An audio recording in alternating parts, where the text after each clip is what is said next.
Muy buenas a todos, amigos de Ajedrez Diferente. Estamos aquí en la ronda 7 de Grenke, última ronda, en la que recordamos que Neidist y el campeón del mundo Magnus Carlsen estaban empatados en la cabeza y se jugaban el título. Así que vamos a hacer un breve resumen de estas dos partidas. Vamos a comenzar por la partida de Neidist, que se enfrentaba al Euro-Aronian. La partida comenzó con una apertura de los 4 caballos, la que Neidist intentó arriesgar más bien poco, cambiando primero un caballo y posteriormente manteniendo un juego bastante sólido. Como vemos, no tuvo problemas en cambiar una serie de piezas menores para posteriormente entrar en un final a las pocas jugadas. Tiene una mejor estructura de peones y por lo tanto no tiene problema en cambiar piezas y entrar en un final en el que o bien gana o bien son tablas. Existe mayor probabilidad de que sean tablas, pero tiene una ligera probabilidad de ganar, mientras que de perder era prácticamente imposible. Decide abrir líneas y aquí Neidist acepta gustosamente el cambio de su alfil por el caballo de su rival y el siguiente objetivo va a ser ocupar la columna E en el caso de abrirla,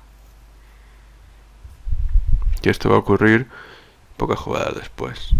Caballo de 4, se está amenazando el peón de D6, por lo tanto Aronian tiene que capturar en E y ahora se va a retirar el caballo amenazando el alfil de Aronian, que decide cambiar las damas y posteriormente Neidist entrará con el dominio de la columna. Se cambia una torre más y tras el movimiento G3 que defiende el alfil, el negro decide cambiar su última pieza menor y llegar a este final. Un final que, como vemos, pues es superior para el blanco. Ambos tienen 3 islas de peones, pero los peones de C del negro están doblados y además la torre del blanco está mucho más activa que la del negro. Y en ese tipo de posición es en la que a Neidist ya no le importaba buscar la victoria, porque el riesgo era mínimo. Así que bueno, vamos a ver una serie de jugadas que acontecieron. En primer lugar, tiene que avanzar el peón Aronian para poder activar su torre, y así lo hace, y ahora procede a activar su torre. Defiende el peón de Neidist y se va a lanzar por los peones C de su rival. Captura uno de ellos y Aronian se va a por el peón de A2, que Neidist no lo puede defender, pero se hace con unos fuertes peones en el centro, en las columnas C y D, y esta será la baza principal que utilizará el jugador de blancas para ganar, crear un peón pasado en D, con el avance de este. Así que avanza su rey y procede al avance de sus peones adecuadamente, y no le importa cambiar el peón de D por el peón de C, llegar a este finalito un poquito superior, pero que finalmente va a acabar en tablas tras unos movimientos más. Y al final simplemente cambian peones y se quedan con un peón NF, que es tablas, y deciden firmarlas. Así que este ha sido el desenlace de la partida Neidist Aronian, y ahora vamos a ir a la partida de Magnus Carlsen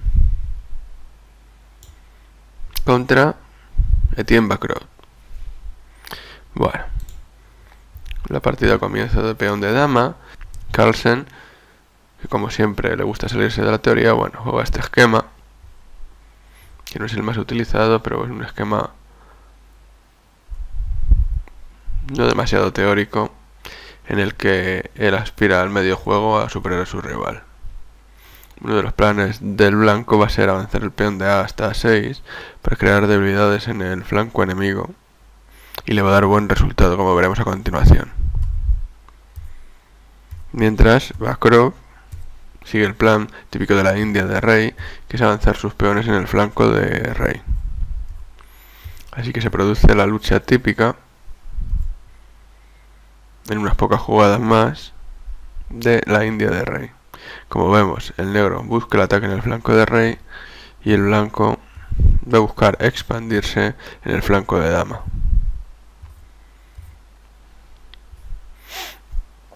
Aquí tenemos la posición.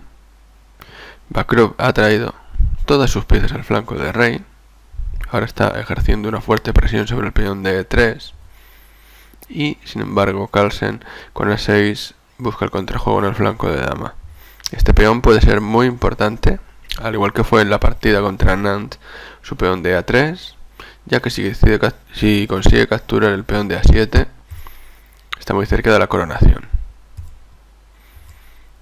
Decide activar un poquito el centro, con peones en D4 y E4, que poco van a durar, ya que se va a proceder a una serie de cambios, en la que el blanco consigue un peón de más, pero el negro tiene mucha iniciativa. Así que Magnus Carlsen decide defenderse, hay que ponerse en posición defensiva de vez en cuando, y Bakrov estropea la estructura de peones del blanco. Con esta jugada obliga al blanco a cambiar su alfil por el caballo, y ahora va a ser cuando Magnus Carlsen se va a lanzar con sus dos caballos al flanco de dama rival para capturar ese peón de A7 que hemos comentado anteriormente. Bakrov iguala él, consigue un equilibrio material, pero Carlsen amenaza duramente los peones del flanco de dama de su adversario. Como veis, está tocado el peón de C6 y el peón de D6. Avanza uno de ellos y Carlsen mete su caballo a A5 para posteriormente ir a C6 e ir a la caza del peón de A7. Y esto es lo que hace. El caballo de A5 se mete en B7, con lo cual queda totalmente indefenso el peón de A7 y va a ser capturado. Previo un cambio en C5, pero aquí podríamos pensar que la posición de Magnus Carlsen es muy ventajosa, que lo es. Sin embargo, Etienne Bakrov tiene todas sus piezas en el flanco de rey y esto va a hacer que consiga crear una especie de red de mate en la que obligue a Magnus Carlsen a repetir jugadas, ya que de lo contrario se podría llevar un ataque de mate. Y como vemos, Magnus Carlsen intenta evitarlo, pero con el juego activo de sus tres piezas no tiene otra opción que aceptar las tablas, y por lo tanto este es el final de la partida tablas. Ambas partidas han terminado en tablas, por lo tanto ha habido un empate en la cabeza. Vamos a verlo a continuación. Aquí lo tenemos. Ha habido un empate en la cabeza, ya que únicamente ha ganado Adams a Anand, y por lo tanto Neidis y Carlsen 4,5 puntos, Caruana 4 puntos junto con Adams, Bakrov y Aronian 3,5, Anand 2,5 y Baramitse 1,5. Este ha sido la clasificación final del torneo. Sin embargo, este estipulaba que había que dirimirse el vencedor por medio de los desempates.